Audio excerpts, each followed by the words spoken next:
People have begun to die, rumor of official cover-up of the epidemic outbreak in Dalian. Beijing Pediatric Department on the brink of collapse, parents call police amid midnight queue dispute. Mainland parents prefer mediocrity for their children, a critic attributes it to pathological education. China's global strategy is reaching limits. It's all covered in today's China Truths. People have begun to die, rumor of official cover-up of the epidemic outbreak in Dalian. Amidst the more severe coronavirus outbreak in mainland China, authorities have finally acknowledged the existence of mixed infections across the country. Reports have surfaced, revealing the concealment of an epidemic outbreak in Dalian, Liaoning province. Censorship of related news has fueled public anxiety, with widespread fears of people starting to die.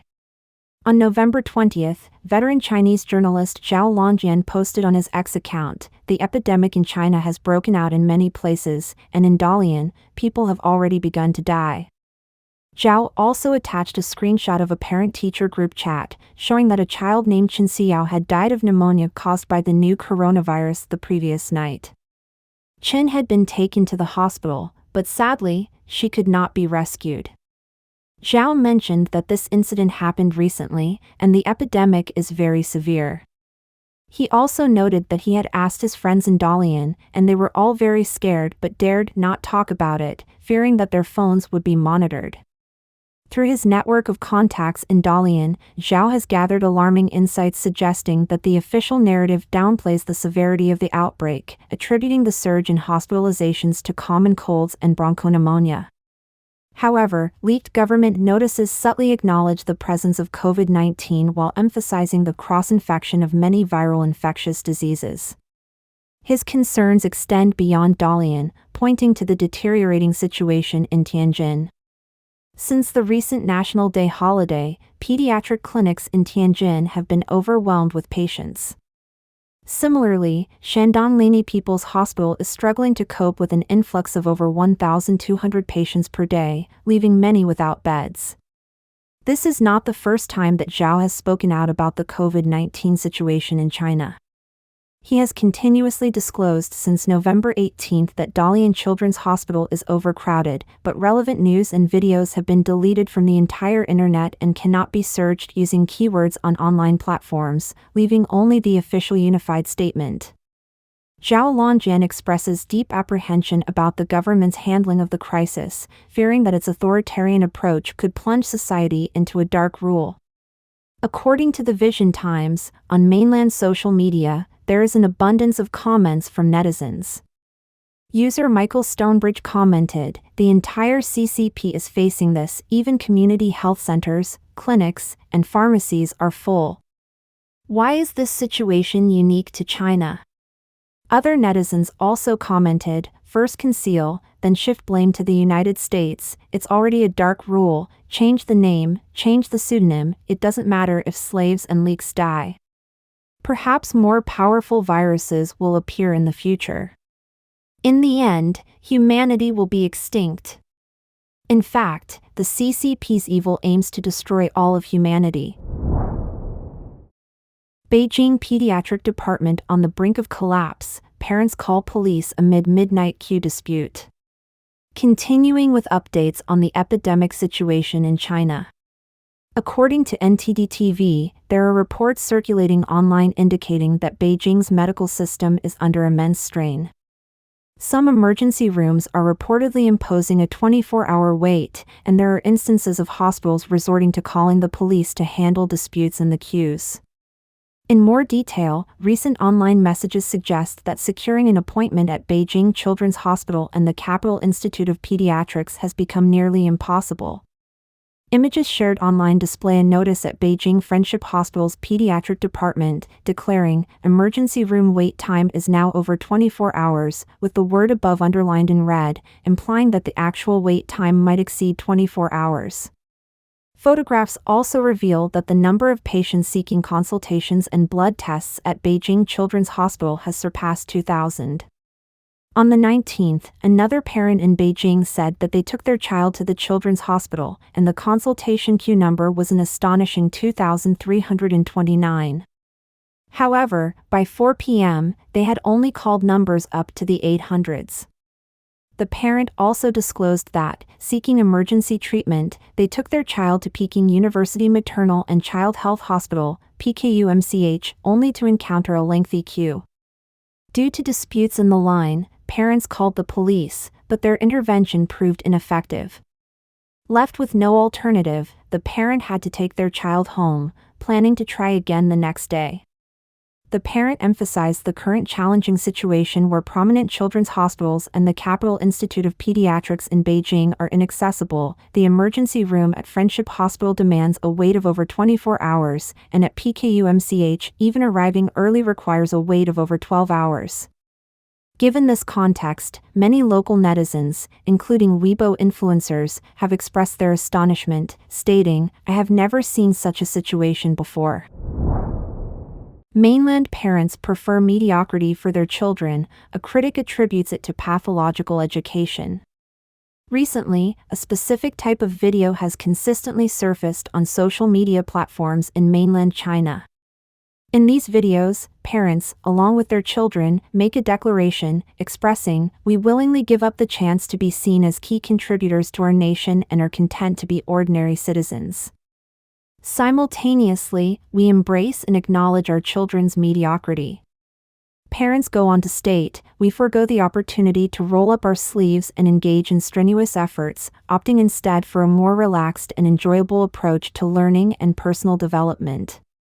Regardless of the eventual outcomes, we won't question the quality of education provided by the schools. We don't subscribe to the belief that pressure can be transformed into motivation. Instead, pressure is more likely to manifest as medical issues.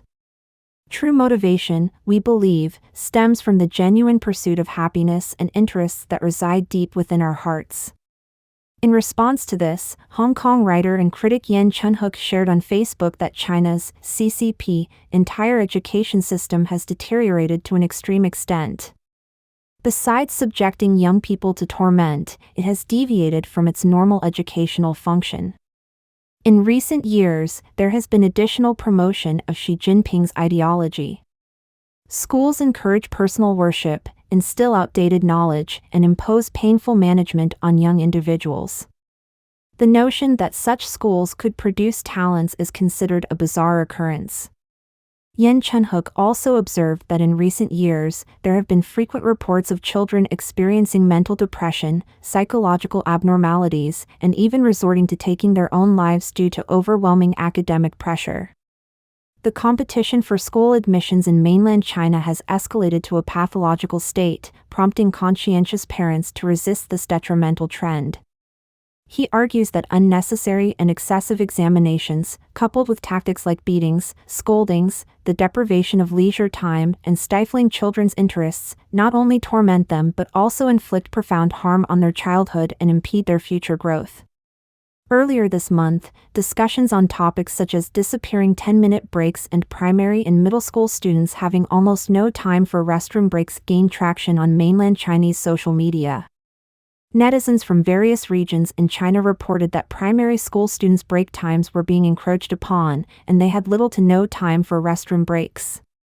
As previously reported, over recent years, the mental health of Chinese students has progressively declined, marked by a rising incidence of depression and anxiety among children and adolescents.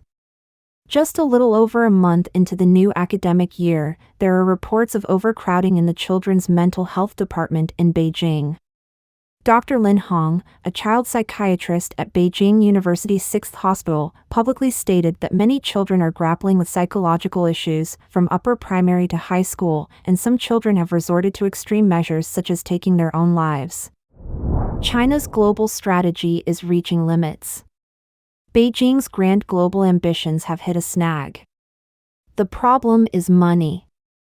This is the argument in the article China's Global Strategy is Reaching Limits, published November 21, written by Mr. Milton Ezrati.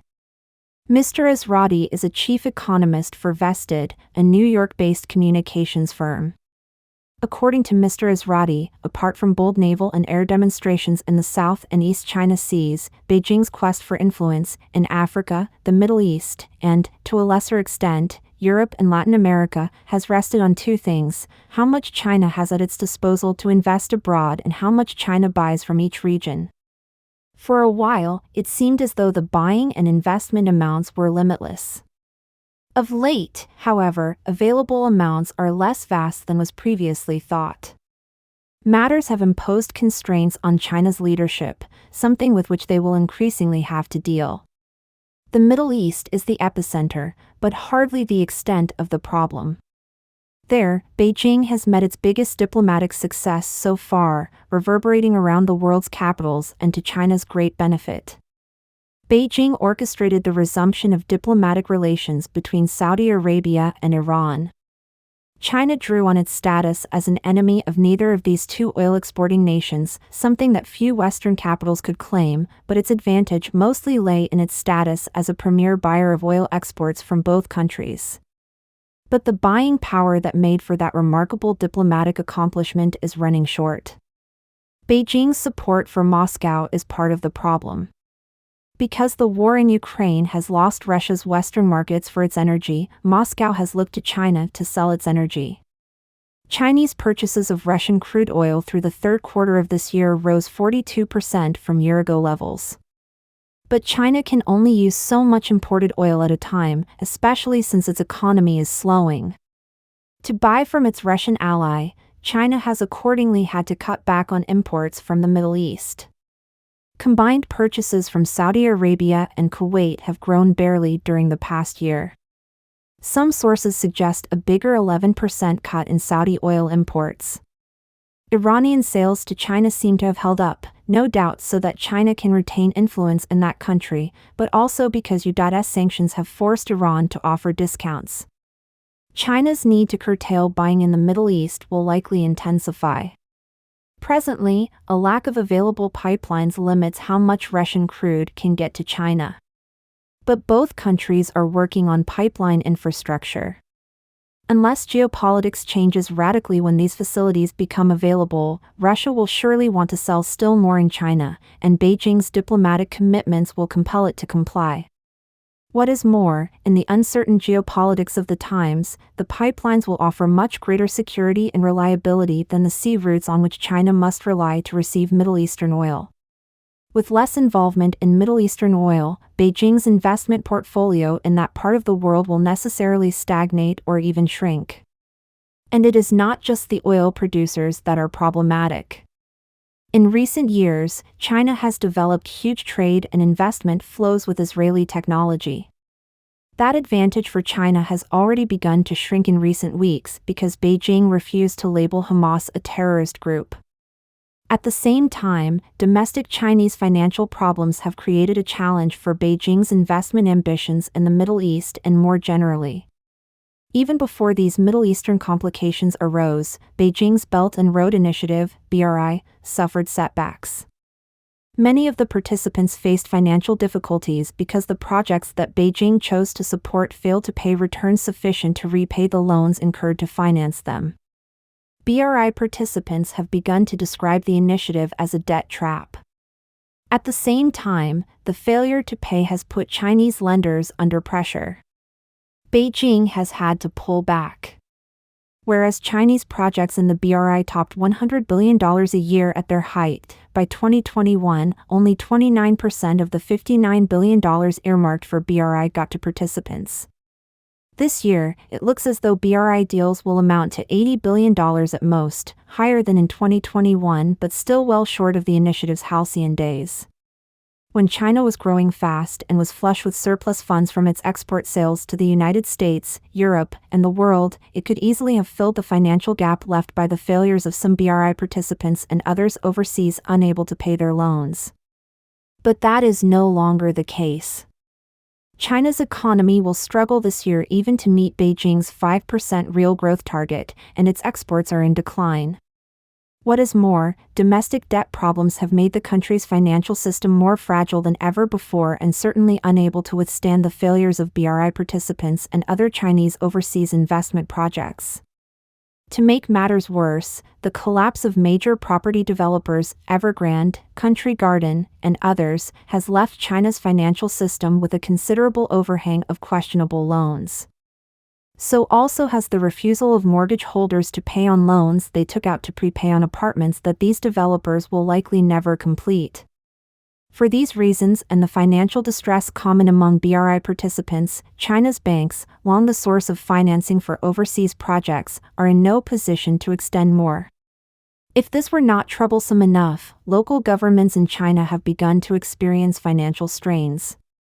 As the major issuers of debt to finance domestic infrastructure projects, they have overextended themselves during the last few years of first COVID-19 and then several failed efforts by Beijing to use infrastructure spending to stimulate economic activity. Some local governments are in such difficult straits that they are experiencing difficulties providing citizens with essential services. None of these difficulties will find a solution anytime soon. Some, such as Beijing's obligation to Moscow, will only become more imposing. Without its once huge surplus of funds to invest aggressively abroad and to buy oil in the Middle East and other raw materials elsewhere, Beijing will continue to face significant economic and financial limits on the extent of its global influence. Don't forget to comment in the section below to share your opinions on today's topic with us. If you find the information helpful, please share this video with a friend to watch together. This will be a great source of motivation for our team to produce more and more quality and reliable videos. And also don't forget to like and subscribe to see more interesting topics from China Truths. Thank you for tuning in.